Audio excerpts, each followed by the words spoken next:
The New York Islanders got off to a slow start and lost their preseason opener 4-2 to the Rangers.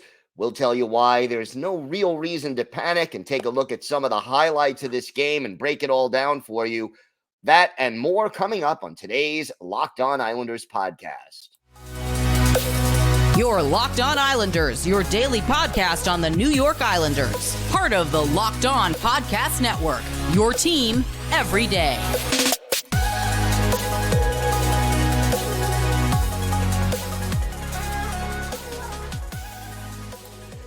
And welcome, everybody, to the Wednesday edition of the Locked On Islanders podcast, part of the Locked On Podcast Network, your team every day. I want to thank everyone who makes Locked On Islanders your first listen every day. Don't forget to subscribe on YouTube or wherever you get your podcasts so you can get new episodes as soon as they drop. And you can also now hear us on the SXM app of SiriusXM. Just do a search for Locked On Islanders. This episode is brought to you by FanDuel Sportsbook, official sportsbook of Locked On. Make every moment more. Right now, new customers can bet $5 and get $200 in bonus bets guaranteed. Visit FanDuel.com/LockedOn to get started. We have got a lot to discuss on today's show, but first, if there's something Islanders related on your mind, do you have a question, a comment, maybe a subject you'd like us to discuss on a future episode? Send us an email at lockedonislanders@gmail.com. And if you leave your first name and where you're from, we're happy to mention you on the show when we talk about whatever it is that's on your mind. You could also follow the show on Twitter at Locked On Isles, and you could follow me, Gil Martin, on Twitter at Ice Wars, NYR_VSNYI. We will keep you up to date on all things Islanders throughout the preseason, the rest of training camp, the regular season, and I'm live tweeting during Islanders home and road games. So make sure you join us for that. All right, final score, Rangers 4, Islanders 2. And look, let's face it, if this was a regular season game, I'd have a lot more critical things to say. The Rangers really won this game in the first 3 minutes and 10 seconds. And that's really not good. I mean, a goal 15 seconds in, another a minute and 2 seconds later, and then the third goal at 3:10. And look, these were sloppy goals. I'm not going to try to sugarcoat it. You know, you have a giveaway by Engvall. You have, a turnover in your own zone. You have a player left all alone. And, voila, you're down 3-0 before the game even gets started. And do I blame the starting goalie, Semyon Varlamov, who made 20 saves into 24 shots he faced, for any of this? No, honestly, I cannot. So you just sort of take it one step at a time and try to, take a step back. The Islanders were not ready to start this game. And I think the problem is, for Islanders fans, that, this is something that we saw a little too often last year under Lane Lambert, and it's something that the Islanders do really need to correct. So hopefully it gets corrected. And, look, there were some real negative moments of this game. A lot of the younger players took some hard physical hits and, had slowly getting up. No one was injured to the point where, oh no, what are we going to do? This guy's not coming back. So we didn't thankfully have any of that. But, young guys got to get used to the speed and the intensity and the physicality of the game. And sometimes they're going to get knocked on their rear ends, when they're making that adjustments. And I guess the slow start, and then from the middle of the second period until the last 7 minutes or so of the hockey game, the Islanders just did not put together very much offense. And again, is that a surprise? No, not particularly. And we saw some different line combinations. We essentially had a combo of some of the older established guys and some of the younger players. So you had William Dufour out there. You had Arnaud, Durandeau, Kyle McLean, Jackson Cates playing, Grant Hutton and Isaiah George among the defensemen. And then, of course, Jakub Skarek playing the third period for the Islanders and did not give up a goal, although, again, he only faced 6 shots. But what was it? From the middle of the second period when the Rangers took out Igor Shesterkin until the middle of the third period, probably a little past the midway mark. I think it was about the 7 minutes left in the game, so 13-minute mark. I think the Islanders had a grand total of 4, maybe 5 shots on goal during that long stretch. And, that's just not going to cut it. And if this was a regular season game, I could sit there and complain, oh, yeah, Brock Nelson, he's supposed to be, your leading goal scorer, and he didn't have any shots on goal. It's preseason. Relax. The important thing here in preseason is to get these guys back up to game speed, to get them back into hockey shape. And it's not like it was in the old days before the 80s where guys actually used to play themselves into shape because they had off-season jobs and sat behind a desk for, 2-3 months. No, these guys are in shape, 24/7, 365. But again, you're getting a look at some of the kids. None of your line combinations are exactly right. I mean, yeah, Cal Clutterbuck played, but no Matt Martin and no Casey Cizikas. Brock Nelson, Pierre Engvall were out there, but they weren't necessarily on the same line. Kyle Palmieri still not in action. So again, you take all of it with a grain of salt. But at the same time, you wanted to see a little bit more intensity. One of the guys who did have the intensity for most of the game, Ross Johnston, Ross the Boss, dropping the gloves, defending his teammates. And it was strange, to be honest with you, seeing Ross Johnston fighting Matt Rempe of the Rangers. The strange part was it was a pretty even fight. I'm not going to say that Johnston lost it or won it. It was pretty close. But the weird thing about it was that very rarely do you see Ross Johnston being the shorter player in a fight. So again, Ross Johnston knows that he's got to do what he's got to do to have any chance of being even an extra forward on this team. And it'll probably take a couple of injuries for him to get there just because of the cap issue with him. But, again, just a couple of stretches where this team had trouble clearing the puck out of their own zone. I did not particularly like the defensive pairing of Scott Mayfield and Samuel Bolduc. They were both -2 in this game. And, at the end of the first period, all 6 Islander defensemen were a -1. So the first 3 minutes, each line or each defense pair gave up a goal. That's not the way you want to start the preseason. Isaiah George and Ryan Pollock ended up even at, 0 plus-minus. Mayfield and Bolduc were -2. Aho and Grant Hutton -1. So, you take preseason with a grain of salt, but there were some things I really didn't like.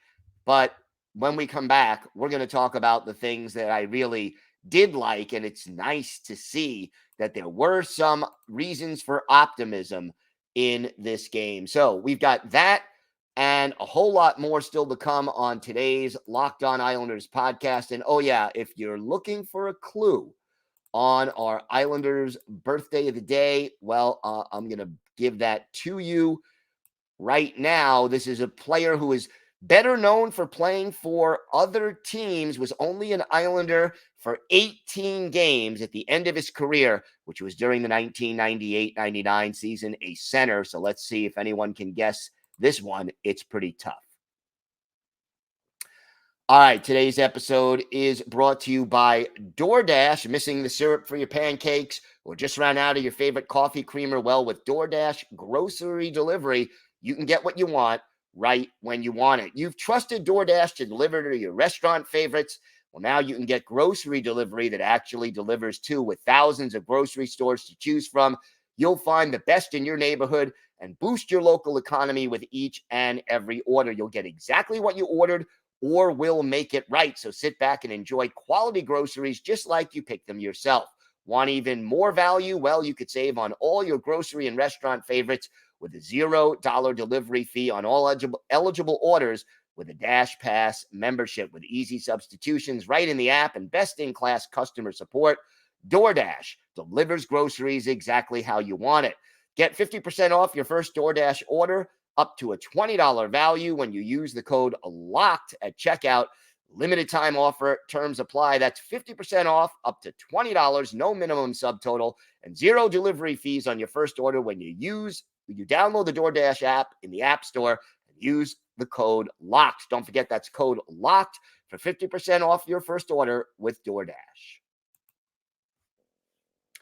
So there were some things to like in this game, and I'm pleased to see the fact that William Dufour ended up scoring the Islanders' first goal. Now, he was a -2 in this game.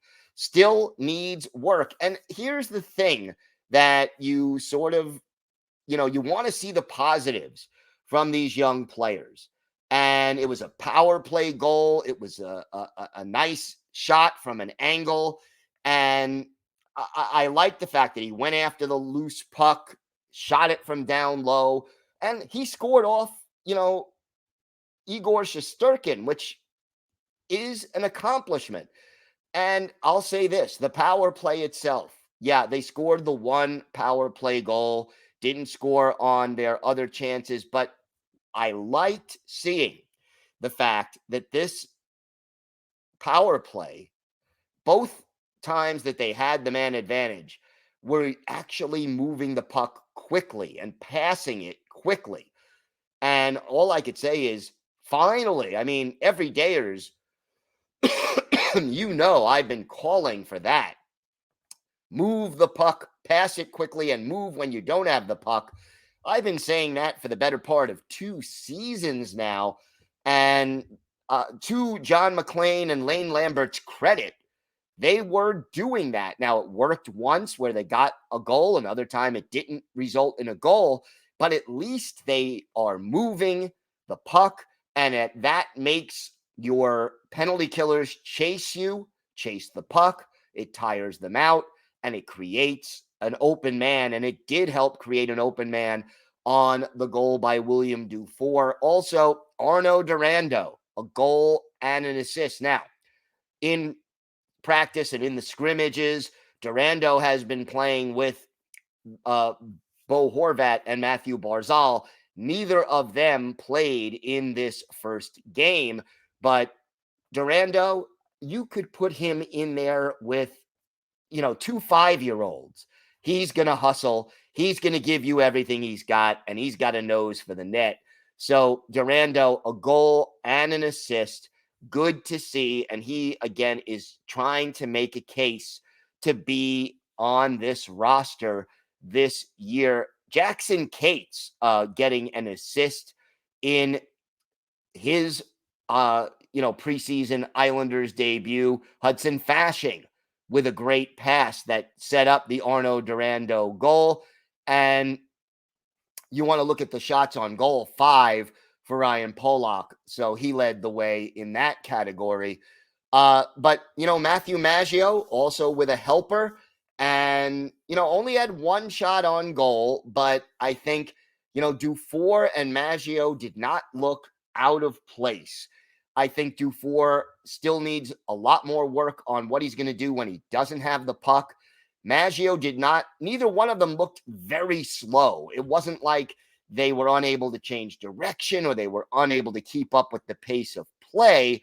But again, some work on what do you do when you don't have the puck.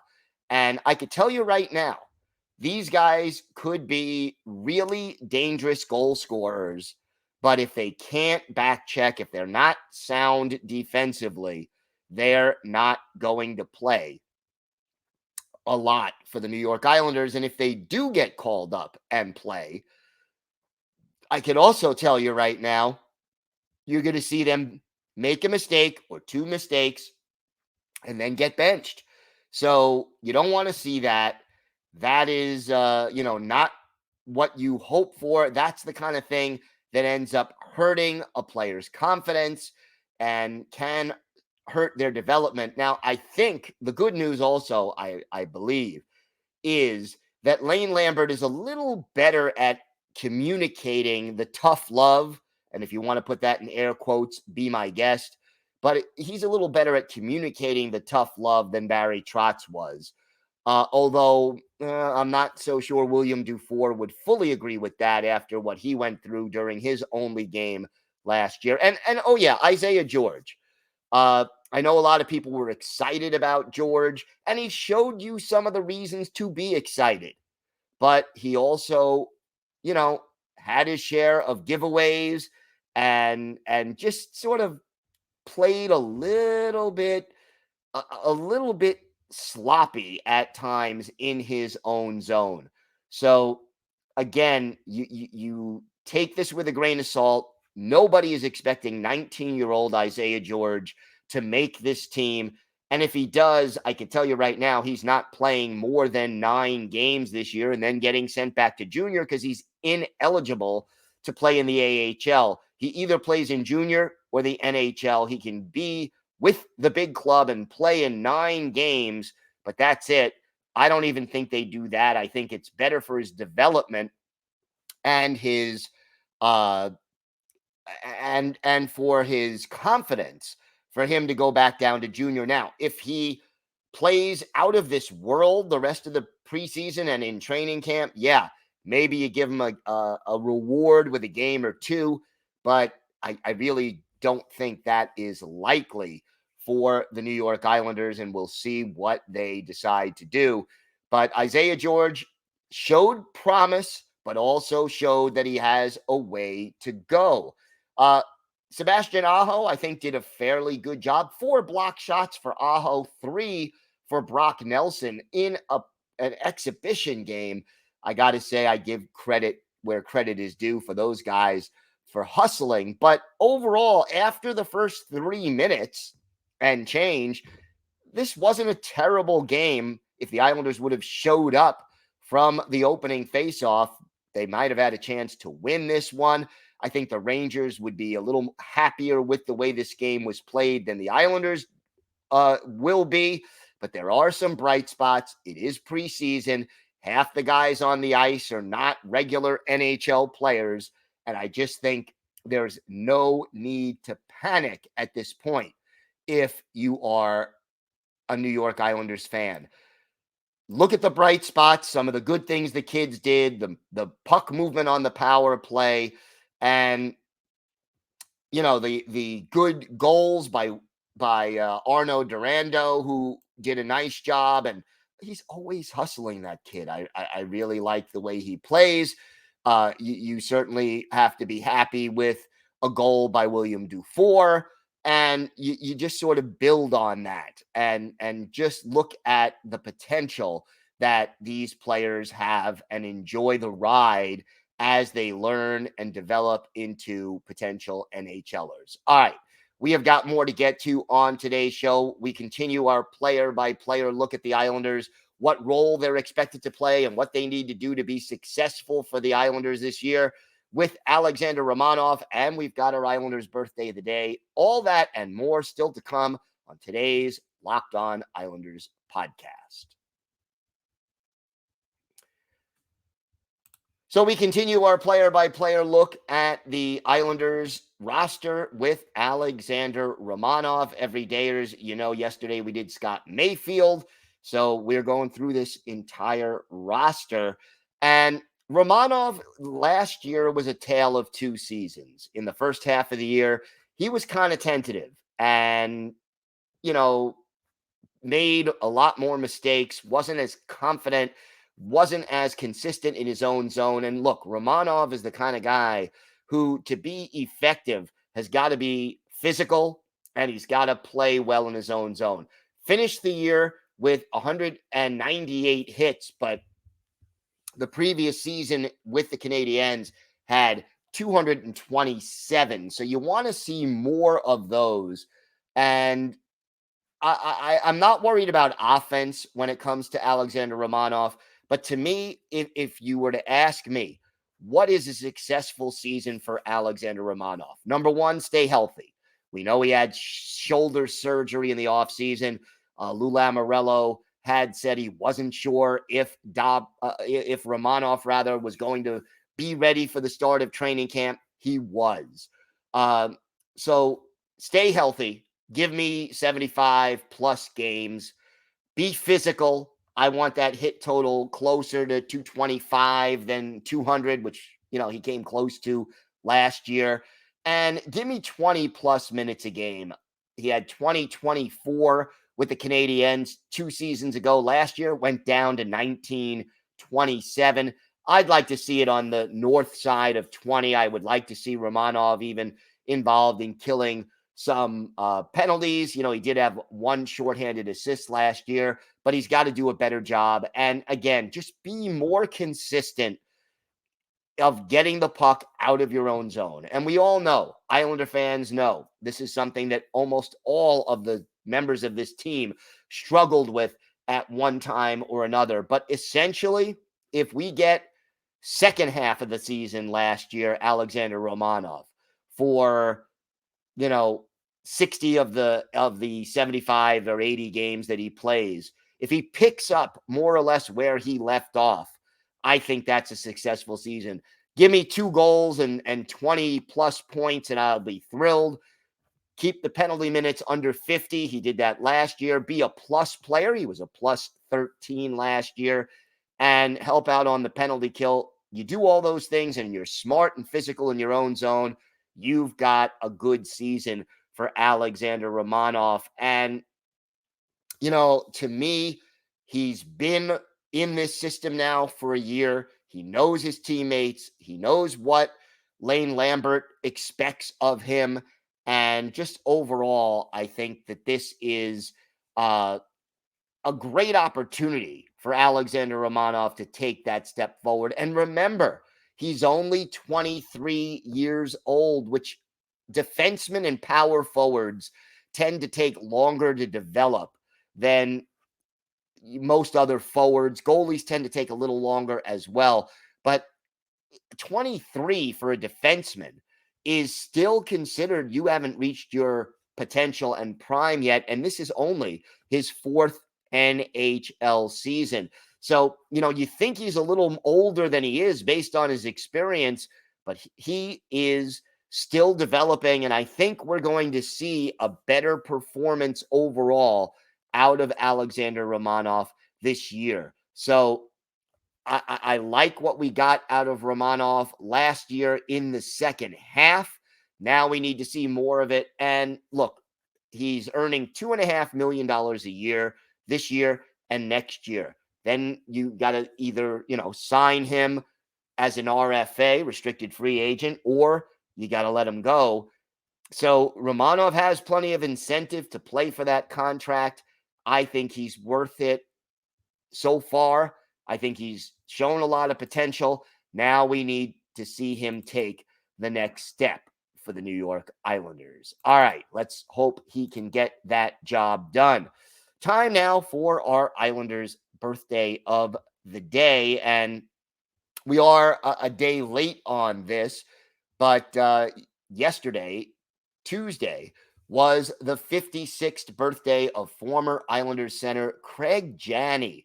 Now, you may not remember Janney with the Islanders. He only played with them for part of one season, literally 18 games with the Isles. Originally a first-round pick of the Boston Bruins back in 1986, spent 2 years at Boston College and made his NHL debut during the 87-88 season. A native of Hartford, Connecticut, so he is from the tri-state area. Played with the Bruins, the Blues, the Sharks, the Jets, the Coyotes, the Lightning, and then joined the Islanders for 18 games during the 1998-99 season. Scored a goal, had 5 points and 4 penalty minutes in those games with the Islanders. We go back and look at his best game as an Islander, and he did it against his old team, the Boston Bruins, at the Fleet Center, February 4th, 1999. Felix Potvin, the goalie for the Islanders, Byron Dufour, the goalie for the Bruins. And in the second period of this game, with the Islanders down 3-2, Craig Janney gets his 5th goal of the year, but his first and only as an Islander, the assist to Trevor Linden and Ted Donato. That tied it at 3. Ziggy Palffy put the Islanders ahead. The Bruins tied it late in the second period, and then the only goal of the third period, Mark Lawrence gets the game winner. Islanders beat the Bruins on the road 5-4. 37 saves for Felix Potvin. Islanders outshot in this one 41-38. So this was a wide open game. But for Craig Janney, our Islanders' birthday of the day, his only goal with the Islanders, and his last NHL goal. So in 760 career NHL games, 188 goals, 751 points, 170 penalty minutes. That's not a lot. Add 120 playoff games, 24 goals, 110 points, and 53 penalty minutes. So Craig Janney, only briefly an Islander, but a very solid NHL player, is our Islanders' birthday of the day. I want to thank everyone who makes Locked On Islanders your first listen every day. Everydayers, tomorrow on the show, we will talk more about the Islanders' preseason. They are playing again tomorrow against the Philadelphia Flyers. That is a home game, so we'll have some key takeaways from that, and we will talk a little bit about Hudson Fasching as we continue our player-by-player look at the Islanders. Until then, stay safe, everybody. Have a great day. And, of course, let's go Islanders.